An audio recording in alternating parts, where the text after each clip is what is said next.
Graça e paz, igreja, em nome do nosso Senhor e Salvador Jesus Cristo. Vamos à palavra de Deus em nome de Jesus Cristo. Amém? O evangelho pregado como ele é, né? O significado da Páscoa, né? A crucificação de Jesus e o significado da Páscoa. Vou simplificar o máximo possível, porque não tenho um equipamento forte ainda, não tenho uma câmera que possa gravar um pouco mais, né? Por isso vou simplificar um pouco o significado da Páscoa, né, a todos nós. Então vamos lá. A Páscoa para o judeu, que é o significado para o judeu, significa, a palavra de Deus é aqui, no Êxodo capítulo 12, está escrito, né, a instituição da primeira Páscoa, a instituição da primeira Páscoa. Êxodo significa saída, né? O povo de Deus estava escravizado, né, nas mãos de Faraó lá no Egito, por causa do pecado, por conta do pecado, né? Então, Êxodo capítulo 12, está escrito, no versículo 7, está escrito assim: Deus deu a ordem a Moisés, para passar para o povo, né? Já o início da libertação daquele povo, e daí surgiu aí a festa da Páscoa para todos os judeus, que é comemorado, não é?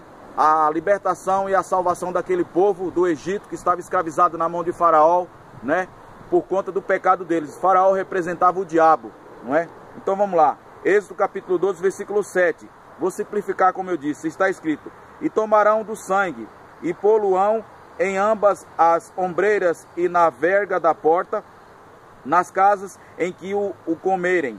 Agora vamos lá para o versículo 13, e aquele sangue vos será por sinal nas casas em que estiverdes, vendo eu o sangue, passarei por cima de vós, e não haverá entre vós praga de mortandade, quando eu feri a terra do Egito. Versículo 22, está escrito: então tomai um molho de ísopo e molhai-o no sangue que estiver na bacia, e lançai na verga da porta e em ambas as ombreiras do sangue que estiver na bacia.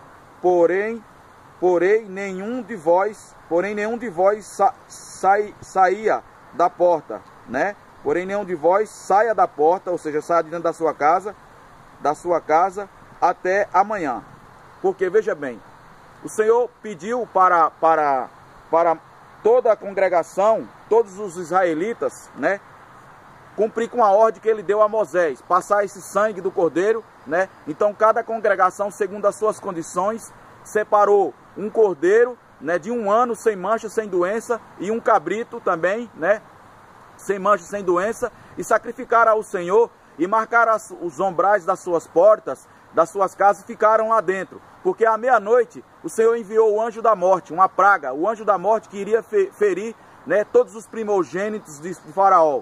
Todos os primogênitos, todos os homens em que tivesse um primogênito, um bebê primogênito, seria ferido com morte. E também todos os primogênitos dos animais seriam feridos com morte. Daí então começaria aí a libertação e a salvação daquele povo que estava escravizado nas mãos de Faraó. Faraó representava Satanás, né? Representava escravidão, né? Por causa do pecado daquele povo. Louvado seja o Senhor.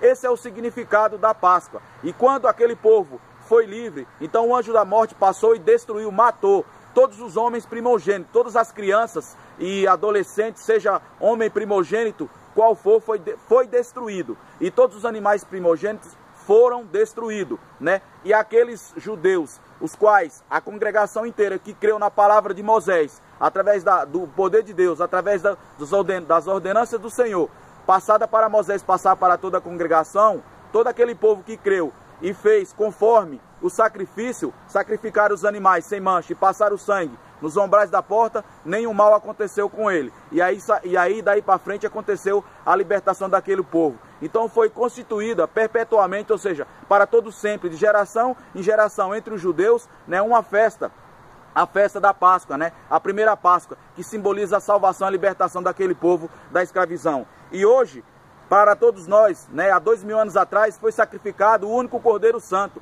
o Cristo, que nem está escrito aqui em Lucas 23, né? No versículo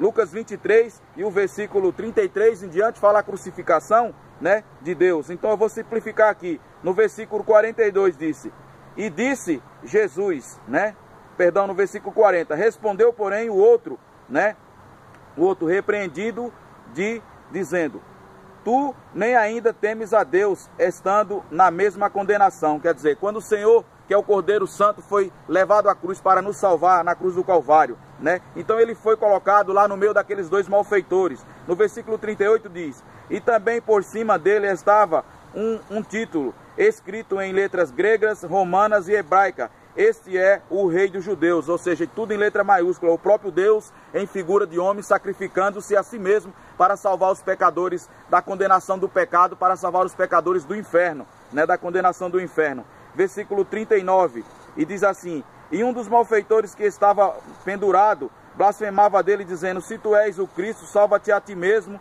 e a nós. Respondeu o versículo 40, respondendo, porém, o outro, repreendia-o, o outro que estava crucificado junto com aquele malfeitor, né? Respondeu dizendo, tu nem ainda temes a Deus, estando na mesma condenação, versículo 41. E nós, na verdade, com justiça, porque recebemos o que é nossos feitos. Mereciam, mas este nenhum mal fez. Versículo 42. E disse Jesus, Senhor, lembra-te de mim, né, quando entrares no teu reino. Versículo 43. E disse-lhe Jesus, em verdade te digo que hoje estarás comigo no paraíso. Versículo 44. E era já quase a hora sexta, e houve trevas em toda a terra até a hora nona, né? Louvado seja o Senhor.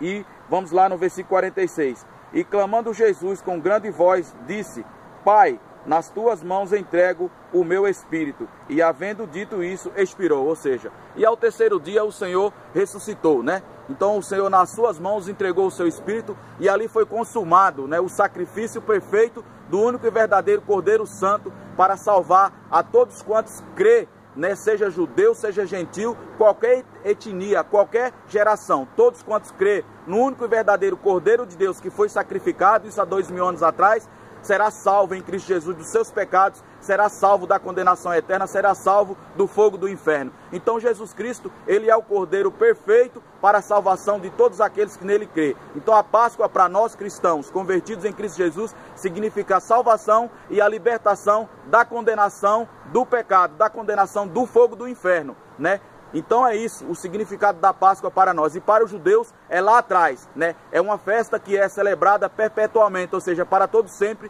de geração em geração, simbolizando o salvamento daquele povo que estava escravizado na mão de Faraó. E hoje, o povo que está escravizado no pecado. Espiritualmente, Faraó significa para nós hoje é o diabo. O povo está no pecado, né? Não crê em Jesus Cristo como único suficiente salvador da sua vida. E para ser salvo, é necessário confessar Ele e crer como único suficiente salvador da sua vida, se batizar para ser salvo e servir e congregar para ir para a vida eterna em Cristo Jesus. Então o Cordeiro de Deus para nós hoje é Ele, o Cristo sacrificado, santo. Não é o coelho que foi inventado para o homem, não é o ovo da Páscoa que foi inventado para o homem. Isso podereis comer, né? Comer de tudo que há no mercado, como foi dito no segundo vídeo. Mas o Cristo para nós hoje simboliza isso, a salvação eterna, o Cordeiro sacrificado, santo, para todo sempre e nos salvar dos nossos pecados, né? E nos deu a salvação. Então Deus abençoe a todos, fiquem na paz do nosso Senhor e Salvador Jesus Cristo. Para a glória de Deus, aqui está simplificando e explicando a palavra do Senhor, o significado da Páscoa, né, para todos vocês. Aqui está a palavra de Deus. Aqui está a verdadeira palavra de Deus. Amém? Deus abençoe, fiquem na paz, nosso Senhor e Salvador Jesus Cristo. Amém.